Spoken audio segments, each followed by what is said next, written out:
All right, chapter 3, short rest. You'll notice, quite a bit of time passes in this chapter, but it's a very short chapter. Not a lot happens.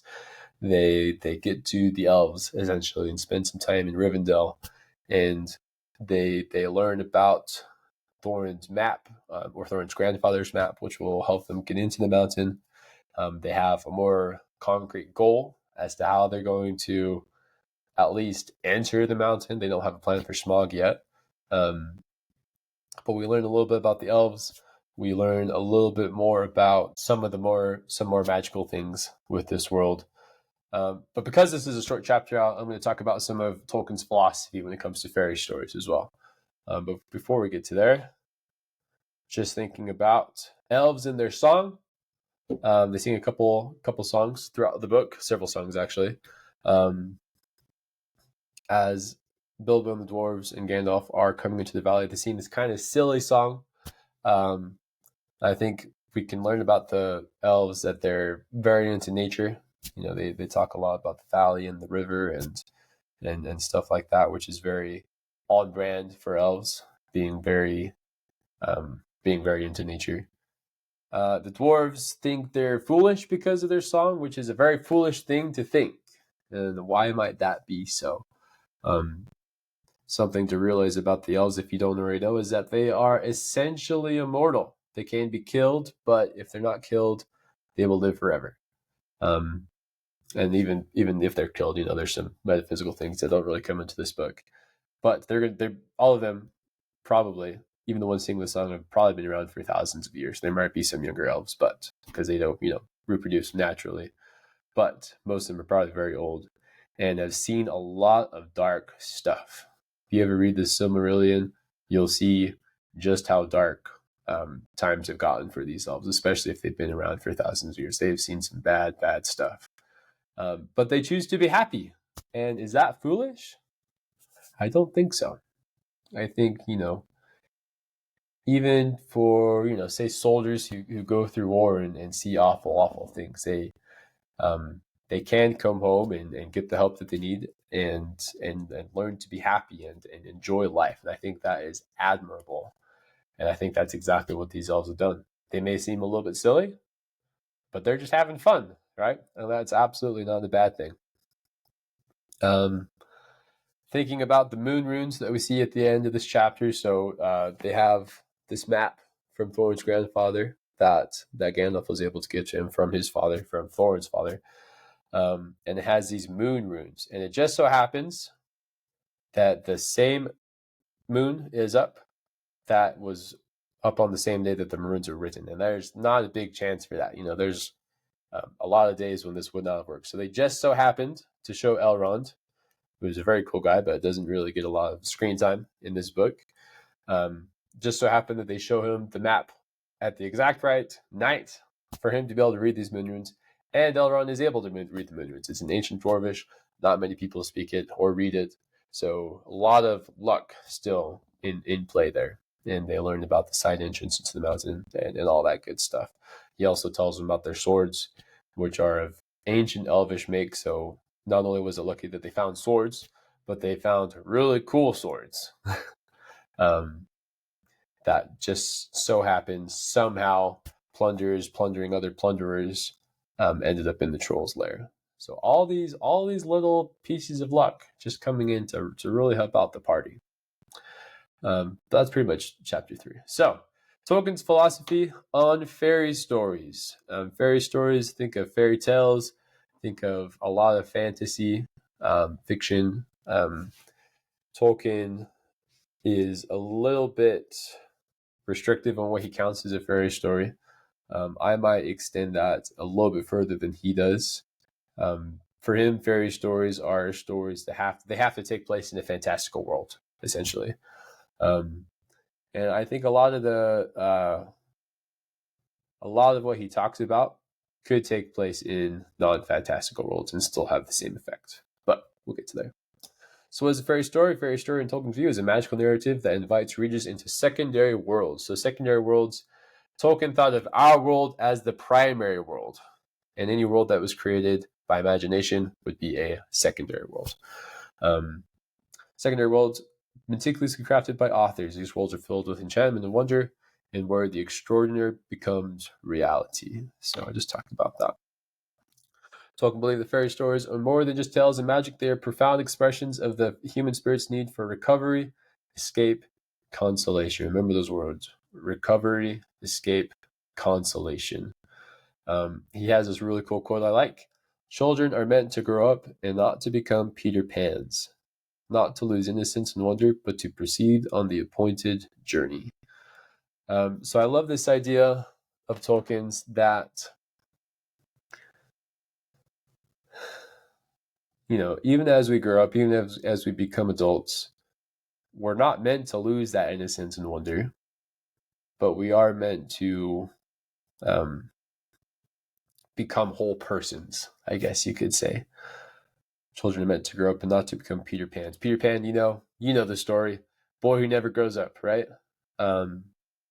You could see that in people who, even though if they're like 30 years old, they still act like little kids. They're still kind of immature. And that's not what Tolkien wanted. That's not what he thought was right. He thought they were meant to grow up to become more mature, but not to lose innocence and wonder, to still have that childlike aspect. It's not to be childish, but to be childlike. And I love that. And fairy stories was a way for us, for people to do that in Tolkien's mind. He hated that fairy tales had been relegated to only being read by children. He thought that there was something very valuable in fairy tales for people of all ages. So even if you think you're too old for fairy tales, Tolkien would say that you're wrong. So, and he was pretty smart, so I would go with what he said. So read fairy tales, read fairy stories. So, recovery. In fairy stories, recovery is the ability to see the world with fresh eyes, to appreciate its beauty and complexity, and to discover the world hidden in everyday life.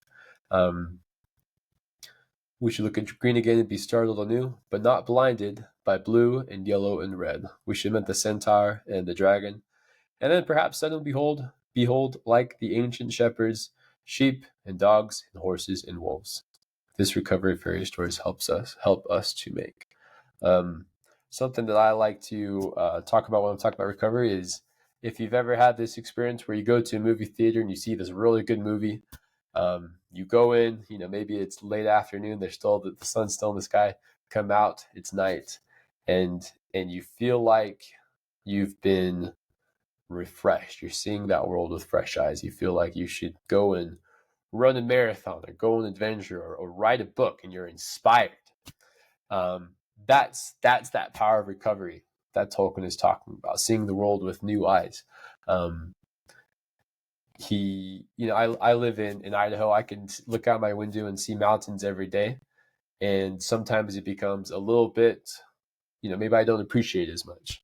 So what Tolkien thought, and what I think as well, is that you can read a good story or watch an amazing movie or something to that effect, and it'll help you to appreciate the beauty that is around you. And I love that. I love the idea of refreshal, renewal, recovery. So that is something that can come from reading fairy stories, from reading fantasy or any kind of story in my mind that will help you feel that. He also talks about escape. And, some people might criticize fantasy for being escapist, and they might think of that as a bad thing. They might think of somebody staying home, living in their basement, playing video games, reading books, watching movies, and not experiencing real life. And Tolkien had something to say about that. Obviously, he wanted people to be productive members of society, but he didn't think it was bad to use literature, to use these things to escape. Don't think of this as a severance from reality, but a needed break. So, you live your life, things don't always go the way you want. Maybe you just need a break. Go read a book. Get your mind in another world for an hour or two, and then come back. And that can be really powerful. Fantasy is escapist, and that is its glory.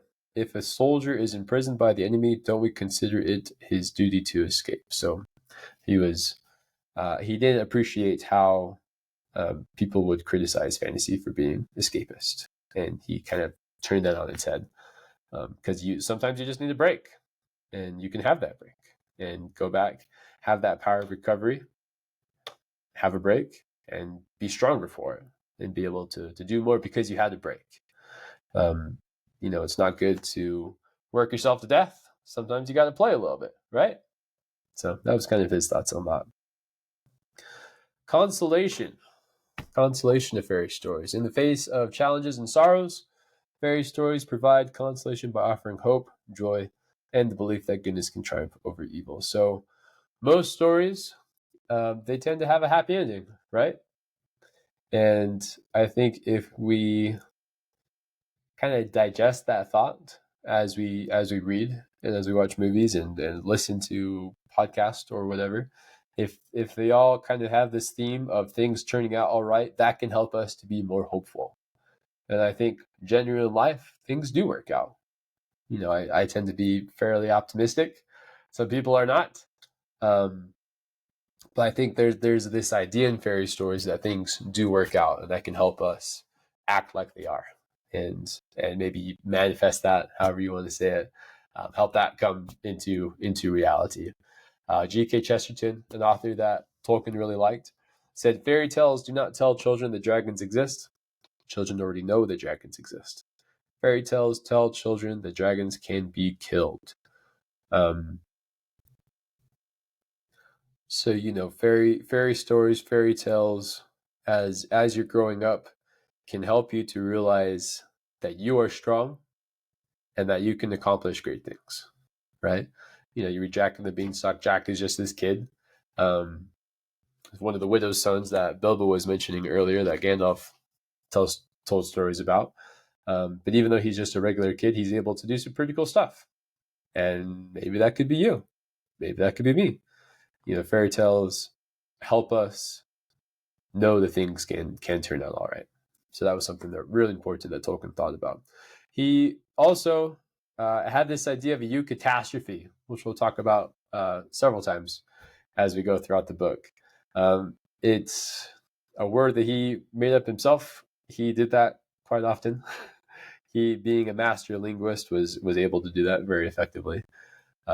So eucatastrophe, think of it as like a good catastrophe, that prefixed EU, you being like good or positive in Greek, I believe. I might have to check on that.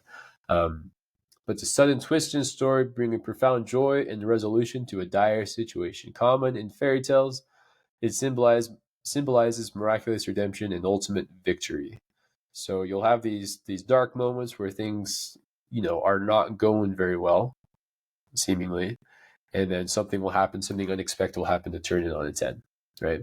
Just in last chapter with the trolls, it seemed like all the dwarves and Bilbo were probably going to get eaten in horrible ways, and then eucatastrophe, good catastrophe, a rescue, Gandalf comes in and saves the day, right? So little eucatastrophes, big eucatastrophes throughout his book, and you can see these in other examples of fantasy, right? Rapunzel, I'm thinking of the Disney movie, is living in this tower with a manipulative stepmother, but she's rescued, right? She's gotten out of that situation. I won't spoil the movie for you, but there's lots of situations where things end up working out, which goes back to that idea of consolation. So I'll be talking about these throughout the book, because they're very important, and Tolkien does an amazing job of bringing them out. But that's what I want to talk about for chapter 3. So we will pick up in chapter 4.